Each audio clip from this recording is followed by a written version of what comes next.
Abra sua Bíblia, Romanos capítulo 5, a série é O Evangelho para Todos e hoje nós vamos aprender sobre as boas novas da justificação pela fé. Romanos 5, versículos de 1 a 5.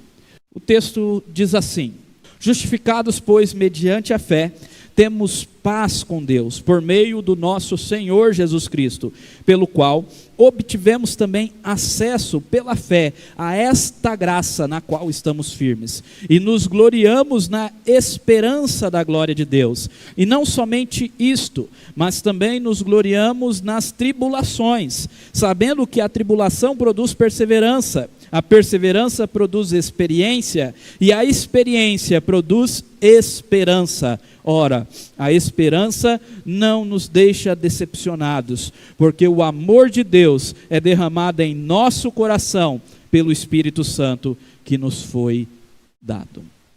Até aqui, vamos orar mais uma vez? Pai Santo, muito obrigado a Deus pela Tua palavra. Muito obrigado por esses versículos tão maravilhosos que nós lemos. Ó Deus, ilumine as nossas mentes, nos dê o entendimento, nos dê a compreensão da Tua palavra, para que nós possamos colocá-la em prática. Ó Deus, em nome de Jesus, nessa noite, converta vidas, renove, restaure vidas, aqueles que estão desanimados, restaure aqueles que estão desesperançados, traga a esperança da glória, em nome de Jesus. Amém e amém. Queridos, eu quero começar falando de um sermão que este homem, que é chamado de Jonathan Edwards, ou vulgo Jonatas Eduardo, mais simples, né, no português, pregou no seu ministério, na sua cidade, um sermão que se tornou muito conhecido como o sermão avivalista de Edwards. Edwards viveu em 1703, 1758, propriamente o século XVIII, nos Estados Unidos, no período de um grande avivamento. E ele pregou um sermão, que eu já citei esse sermão aos irmãos, já falei sobre esse sermão em outro momento, em outra pregação. O sermão conhecido como Pecadores nas Mãos de um Deus Irado. Olha que título forte desse sermão. É um sermão duríssimo, é um sermão que ele fala sobre a ira e a justiça de Deus, mas também um sermão extremamente gracioso, porque ele aplica sobre a bondade e a salvação e a redenção que nós podemos alcançar em Cristo Jesus. Jonatas orou antes de pregar esse sermão por 3 dias, e dizem que quando ele foi pregar, o seu rosto estava como brilhando de glória. E ele pregou e as pessoas ficaram tão atemorizadas como se agarrassem nas pilastras do templo e pediam para ele parar de falar sobre essas coisas. Este é o tamanho impacto deste sermão, que levou uma cidade toda a se render a Cristo. Alguns trechos desse sermão nos ajudam a introduzir o sermão de hoje, porque nos mostra qual é a nossa condição sem Cristo. E a nossa condição sem Cristo é muito importante para que nós entendamos a graça, para que nós entendamos a justiça que vem por meio da fé. Um dos trechos desse sermão é este: a sua impiedade o torna tão pesado quanto o chumbo. A sua impiedade, ele está falando dos nossos pecados.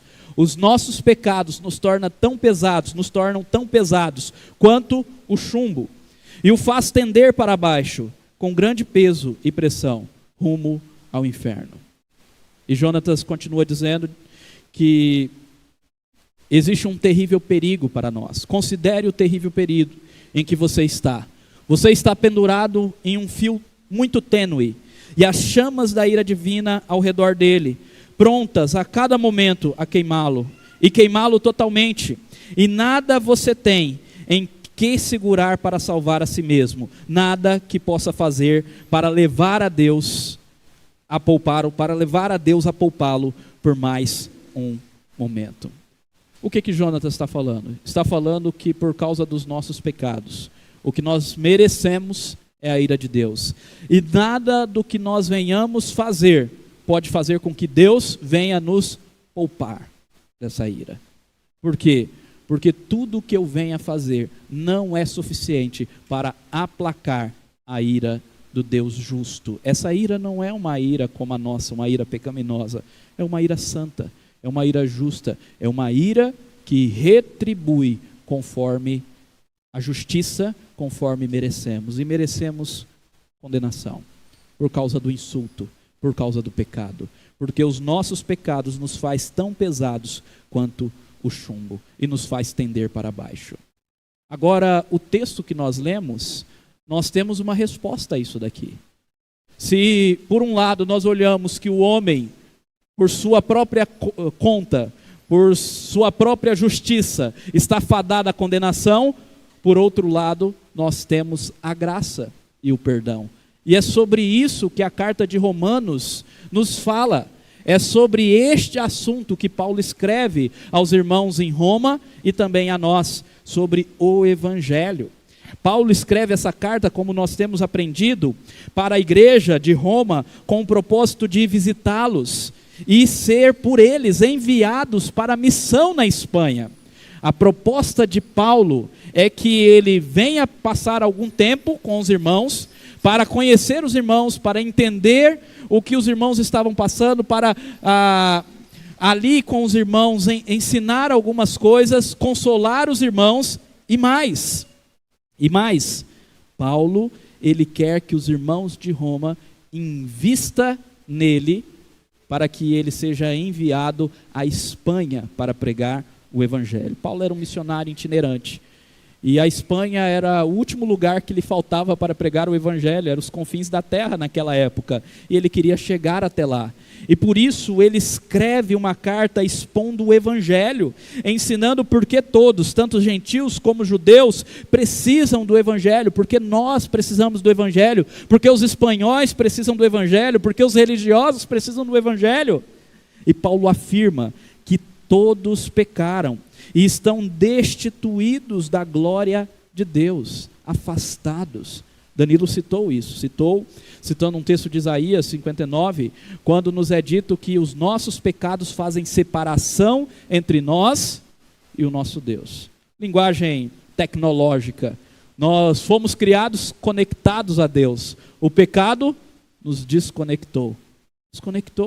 E então agora nós precisamos conectar novamente. O termo religião surge com essa ideia. O termo religião vem de religar. Religare.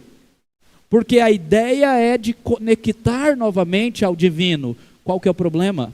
O que Paulo está nos mostrando aqui é que eu não consigo me religar a Deus por conta própria, por religiosidade, por moralidade, porque eu sou bom, porque eu cumpro certos exercícios. Não, é impossível.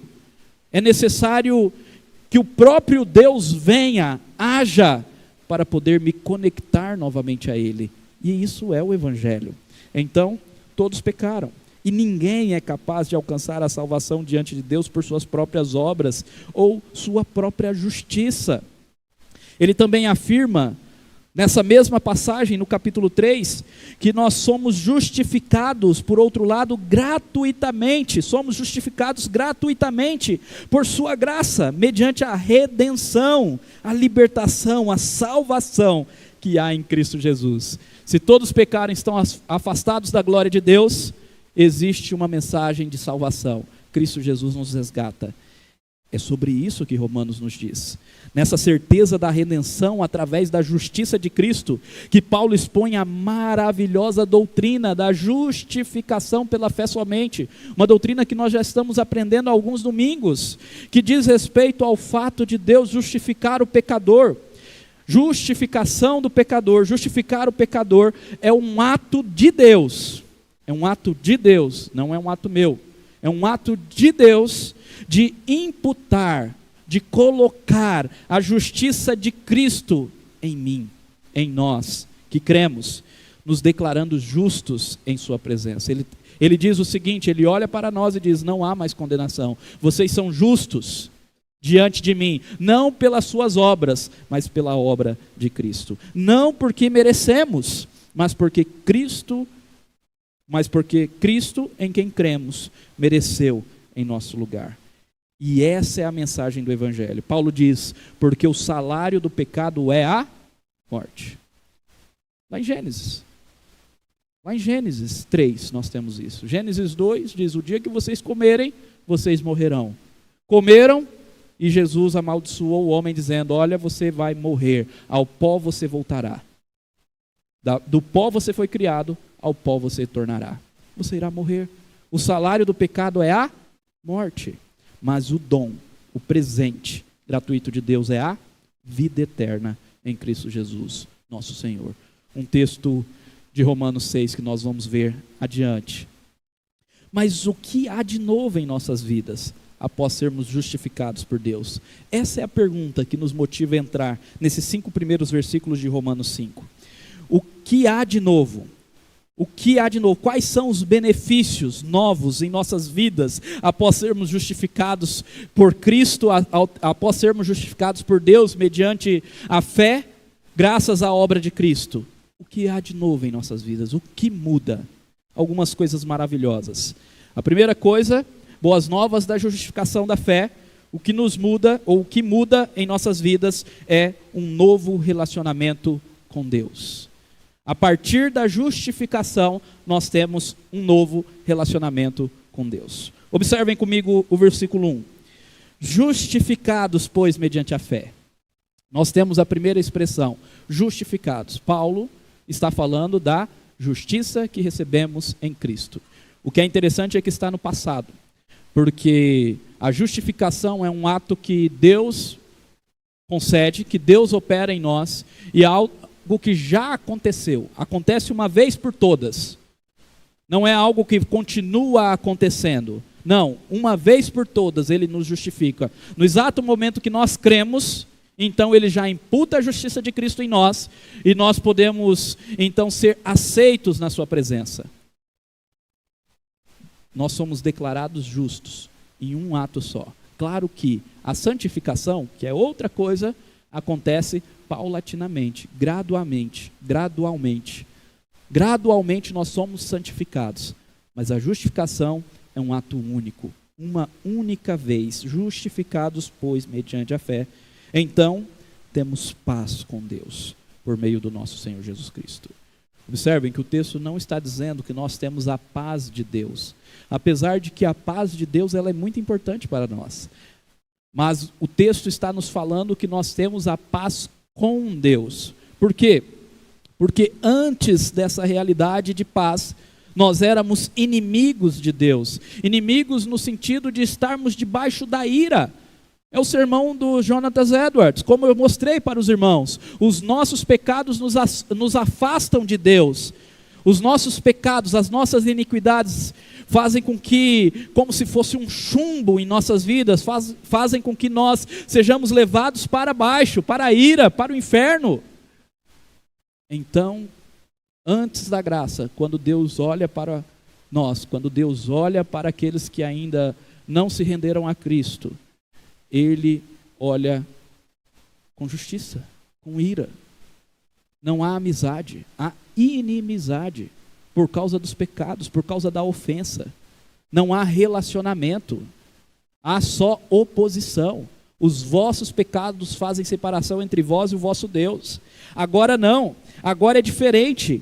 Quando nós cremos e a justiça de Cristo é derramada sobre nós, quando nós cremos, então somos declarados justos, perdoados pelo nosso Senhor. A paz, aquela desconexão agora mudou. Agora nós somos conectados novamente ao Senhor.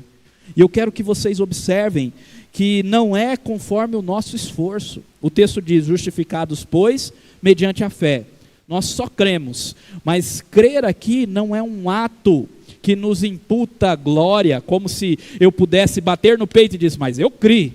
Não, até a fé é um presente de Deus. E o texto continua: nós temos paz com Deus por meio de Jesus Cristo. Não é por meu intermédio, é sempre por meio de Cristo. Essa paz não é alcançada porque eu sou bom, porque eu cumpri. Eu não posso chegar diante de Deus e falar: Senhor, me aceite diante do Senhor, porque eu fiz isso, isso e aquilo. Não, essa paz ela é alcançada através de Cristo. Ele aplacou a ira de Deus. ele se deu em nosso lugar. Ele sofreu a ira de Deus em nosso lugar. A graça é gratuita para nós, mas custou muito caro. Custou o sangue do Filho de Deus, do Criador dos céus e da terra. E ali ele estava apaziguando a ira do Senhor. A ira justa. Deus estava condenando o pecado no seu Filho, para que pudéssemos ser libertos da condenação do pecado e recebêssemos então o perdão e a paz. Agora o texto continua. Além da paz com Deus, o que nós temos também? Pelo qual, por meio de Jesus, mais uma vez, pelo qual obtivemos também acesso pela fé, não pelos nossos méritos, a esta graça na qual estamos firmes. Nós também obtivemos através de Cristo acesso, e o termo aqui utilizado para acesso é de extrema importância para nós. O termo grego utilizado aqui refere aquelas ocasiões em que o rei estava no seu palácio, estava sentado no seu trono e iria receber pessoas ali, e sempre precisava de alguém para dar acesso a alguém que quisesse ir ao rei à sala do trono. Esse acesso intermediado, não é qualquer acesso, é um acesso que vem por intermédio de outro. Vocês estão conseguindo compreender a grandeza disso? O que Paulo está dizendo ao usar esse termo, atenção meus irmãos, o que Paulo está dizendo ao usar esse termo é que só é possível esse acesso porque o nosso Senhor Jesus Cristo intermediou. Se não fosse Cristo, nós não teríamos esse acesso. O rei está no seu templo, o rei está no seu trono, e então Jesus nos inseriu dentro da sala do trono, nos deu acesso a essa graça que estamos firmes.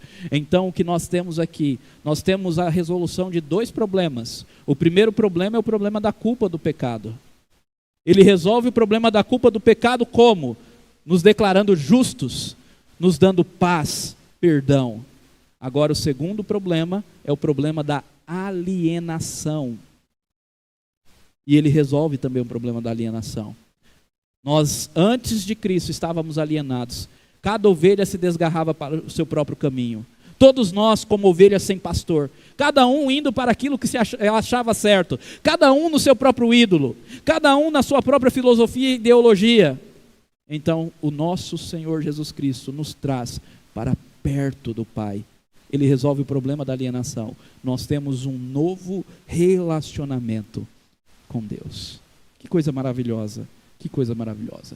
O autor de Hebreus explora muito isso. Lá em Hebreus 4,16 ele diz, portanto, aproximemo-nos do trono da graça. Por quê? Porque nós temos um novo e vivo caminho. Hebreus 10, um caminho que foi feito para nós pelo sangue de Jesus. Um caminho maravilhoso, extraordinário. Então aproximemo-nos pelo novo e vivo caminho, com ousadia. Não com falta de respeito. Não pensemos que esse caminho, essa liberdade que nós temos com Deus, é para tratá-lo com falta de respeito. De forma alguma. Deus é Deus e está nos céus.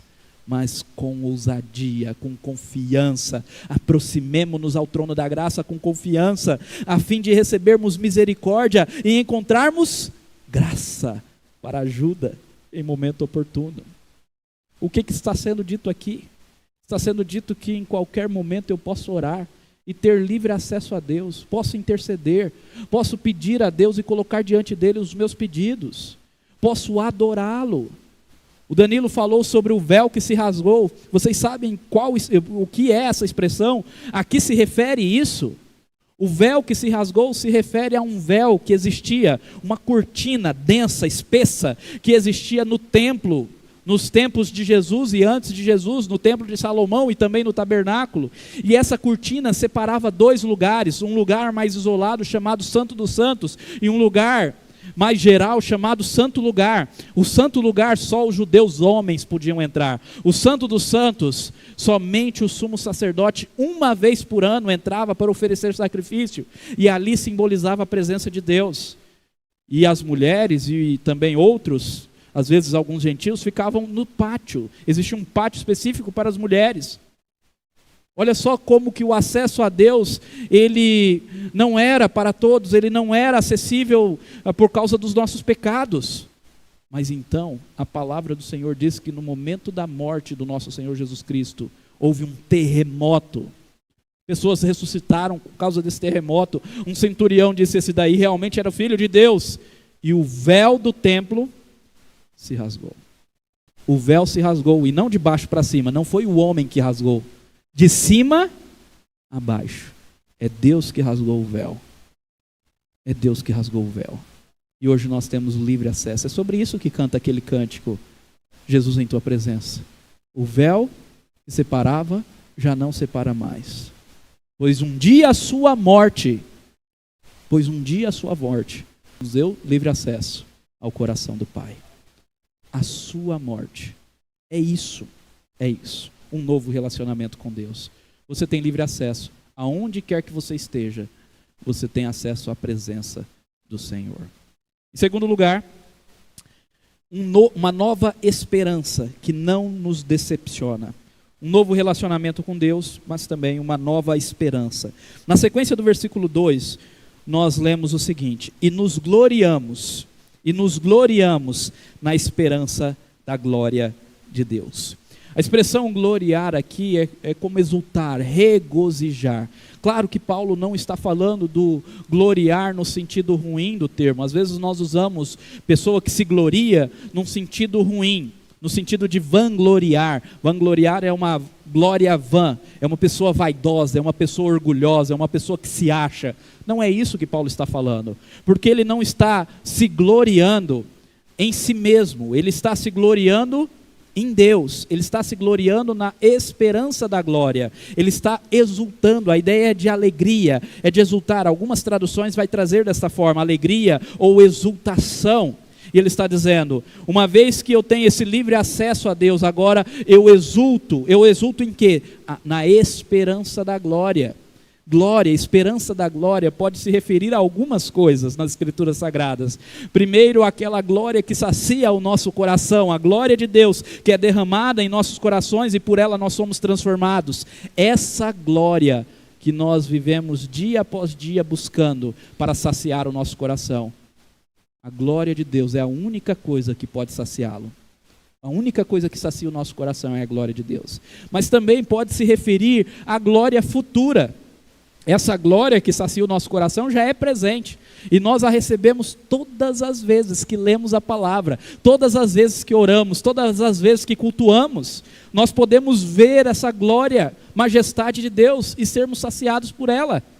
Agora, a glória futura diz respeito àquela que ainda há de ser revelada em nós, diz Paulo, e a nós. E essa glória futura é sinônimo de céu, de eternidade, de vida eterna, de paraíso, de novos céus e de nova terra, onde não haverá mais corrupção, nem dor, nem sofrimento. E nós nos gloriamos com isso também, e esperamos isso. E a nossa esperança, é sempre bom nós entendermos esperança como algo certeiro. Olha o que Paulo diz no versículo 5. Ora, a esperança não nos decepciona, porque o amor de Deus é derramado em nosso coração pelo Espírito que nos foi dado. O termo esperança aqui é diferente da nossa ideia de esperança. Para nós, quando nós falamos eu tenho esperança, expressa às vezes dúvida. Por exemplo, quando você tem esperança que alguém vai cumprir algo que prometeu, mas você não tem tanta certeza, e você fala, não, eu espero que ele faça aquilo que me prometeu. Não, eu espero que ele vai fazer isso. Às vezes você fala eu espero, eu tenho esperança, quase que como certeza que ele não vai fazer. Não é assim? Mas aqui não é assim. Aqui nas Escrituras Sagradas, aqui o termo utilizado remete à certeza. Assim como lá em Hebreus que diz que fé é a certeza das coisas que nós esperamos. Então quando ele diz esperança, ele está falando de algo que é certo, que não nos decepciona por causa disso, porque vai acontecer. E já temos prova disso. A base da nossa esperança é o amor. É porque o amor de Deus já foi demonstrado por nós na cruz. O amor de Deus já foi derramado em nosso coração pelo Espírito Santo. Então nós podemos ter esperança, certeza certeza de que as coisas do presente não podem ser comparadas com a glória que há de ser revelada a nós, filhos de Deus. Nós podemos ter essa certeza, porque Deus nos ama. Olha só o versículo 5, ele vai dizer, ora, a esperança não nos deixa decepcionados, porque o amor de Deus é derramado em nosso coração pelo Espírito Santo que nos foi dado. Uma vez que você creu, você é salvo, você tem o Espírito Santo habitando no seu coração. Uma vez que você creu, você é salvo, o Espírito Santo habita no seu coração e confirma que Deus te ama. E lá em Romanos 8 diz que confirma que você é filho de Deus. Olha que coisa maravilhosa. E o Espírito Santo confirma, mas também a cruz nos confirma.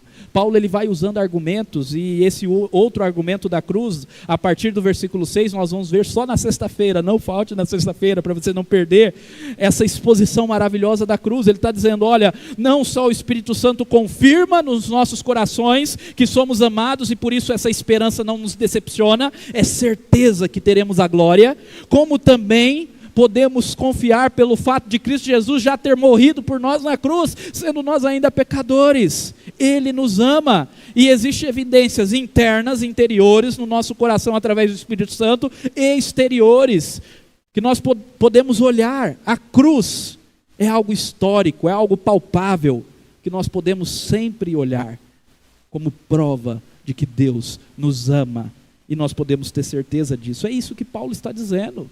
Eu posso confiar, Jesus me ama, eu posso confiar. Sobre essa expressão do amor derramado em nosso coração, João Calvino, ele afirma que o termo grego aqui utilizado é um particípio grego. Esse particípio ele é bastante enfático, e significa que a revelação do amor divino para conosco é tão copiosa que enche nossos corações, tão copiosa que enche os nossos corações, sendo assim derramado e permeando cada parte do nosso ser, não só mitiga, atenua, enfraquece o nosso sofrimento na adversidade, mas também age como um agradável condimento, aquilo que nos fortalece ao transmitir a graça às nossas tribulações. Atenua, entender que Deus nos ama, atenua o sofrimento, mitiga o sofrimento. E é exatamente sobre isso que os versículos 3 e 4 vão nos ensinar. Quer ver? Olha só. Uma nova perspectiva na tribulação. Boas novas da justificação pela fé. Um novo relacionamento com Deus. Uma nova esperança que não nos decepciona. E uma nova perspectiva das tribulações. O crente, ao olhar para as tribulações, a vê de maneira diferente.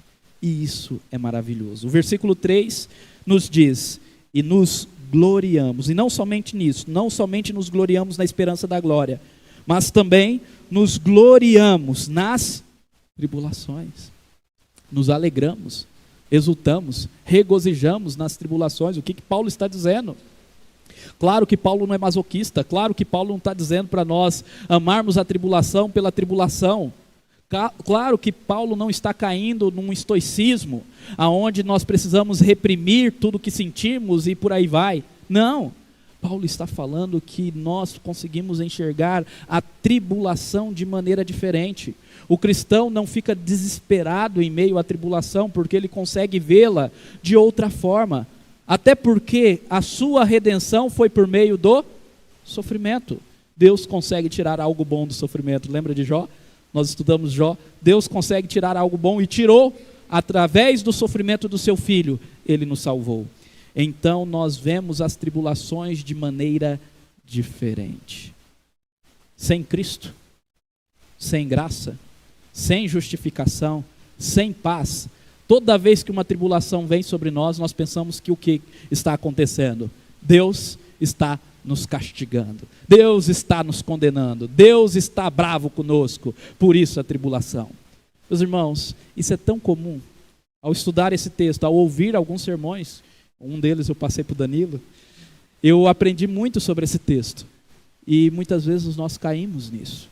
Eu me lembro, alguns anos, Eu tinha uma bicicleta, comprei ela, bicicleta em torno de uns R$1.000 na época, e deixei ela na minha garagem, com um cadeado, junto com o meu carro. E veio um ladrão, quebrou os cadeados e roubou a bicicleta. E o primeiro pensamento que me veio na mente foi exatamente esse. Isso eu falo porque eu me lembro exatamente do pensamento. Por que o Senhor está me castigando? O que eu fiz de errado? O que eu fiz de errado? Vem esse pensamento na sua mente? Por que o Senhor está me castigando? O que eu fiz de errado? Meus irmãos, se nós entendermos que nós já estamos em paz com Deus, que Deus, ao olhar para nós, não vê os nossos pecados, não vê as nossas impiedades, mas vê a justiça de Cristo, a bondade de Cristo. E ao olhar para nós, Ele não nos vê como inimigos, mas como filhos amados, assim como Cristo, meu filho amado em quem eu tenho prazer. Então, meus irmãos, o sofrimento não é condenação. Deus não condena duas vezes. Sim, pode ser até disciplina, isso sim.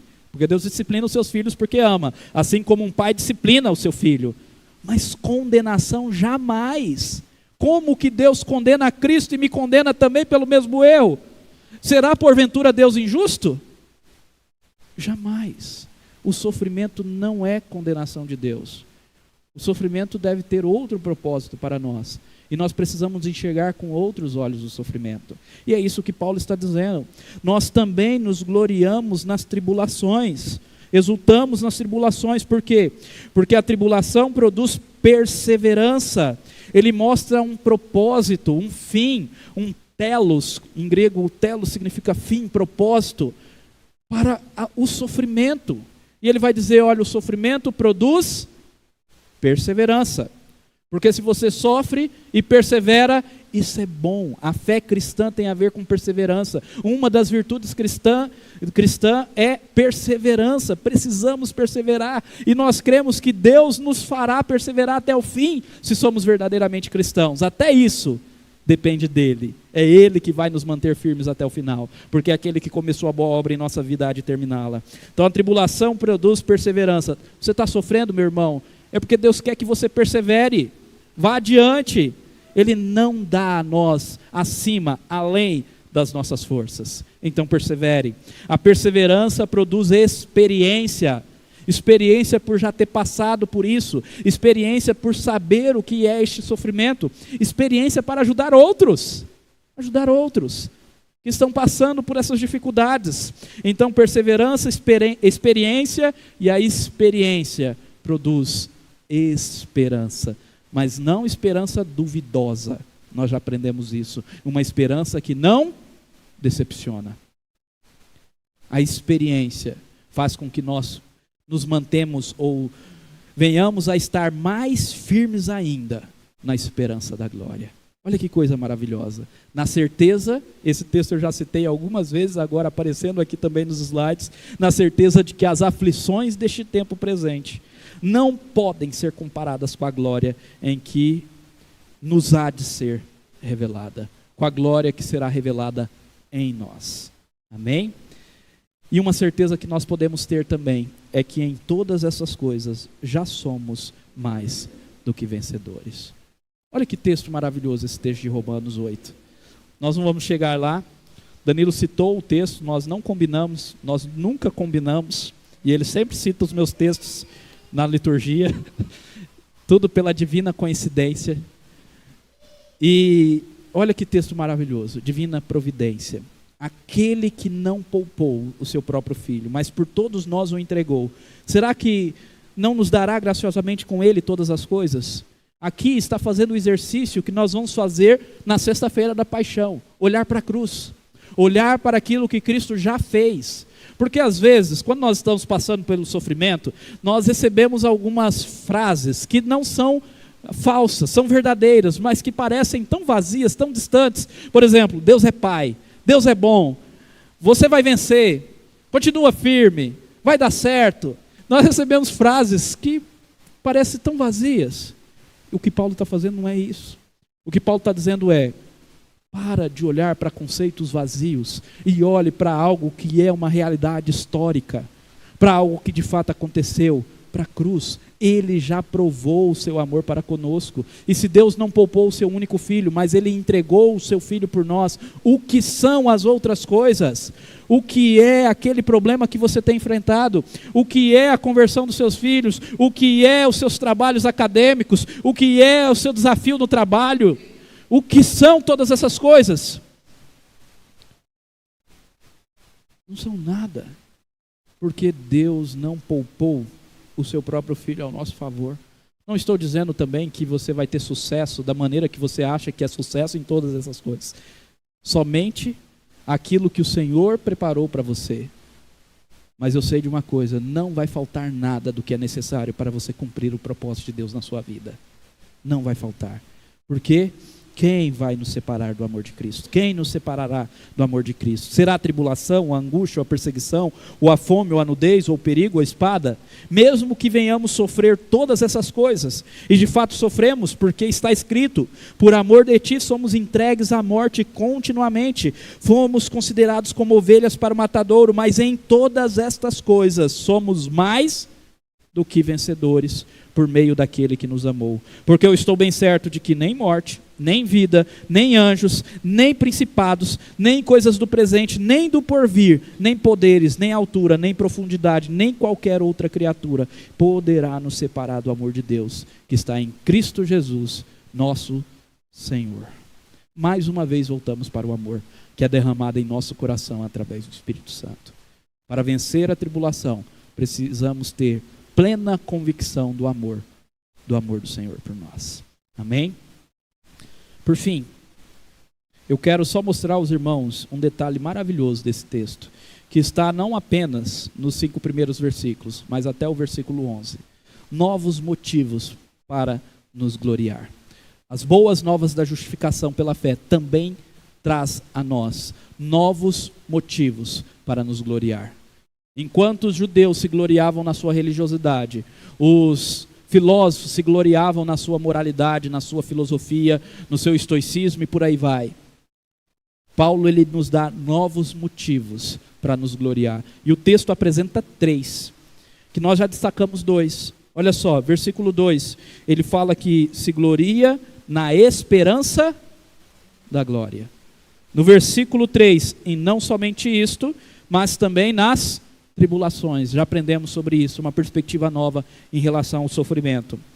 E no versículo 10 e 11, ele vai dizer que também se gloria no próprio Deus, na obra da reconciliação de Cristo Jesus. E no apaziguar da ira, porque agora nós fomos salvos da ira. Eu comecei falando sobre a ira, pecadores na mão de um Deus irado. E eu quero terminar dizendo, existe salvação da ira. E essa salvação é só em Cristo, não na glória pessoal, na glória de Deus.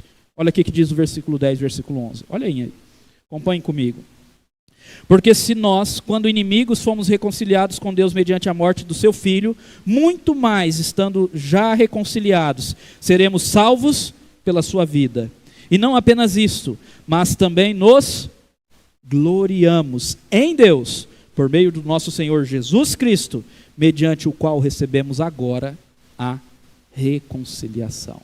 Fomos salvos da ira, fomos reconciliados, quando inimigos fomos reconciliados, e por isso nós nos gloriamos em Deus, por meio do nosso Senhor Jesus Cristo. Qual é a nossa glória? Deus, Cristo Jesus. Amém? Como praticar?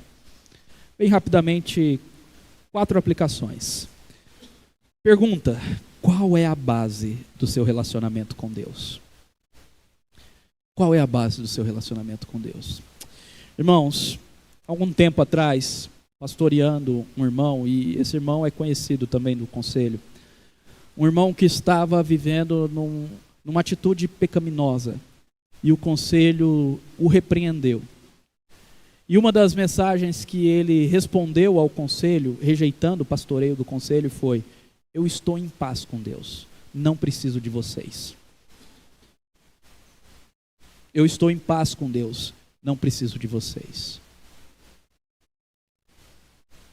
Muitas pessoas acham que estão em paz com Deus,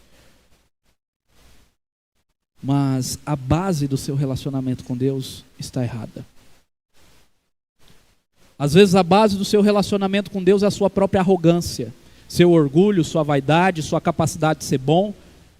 Às vezes a base do seu relacionamento com Deus é a sua religiosidade rotineira, ir à igreja todo domingo, fazer os rituais religiosos na sua casa, no seu lar, dar o dízimo e por aí vai.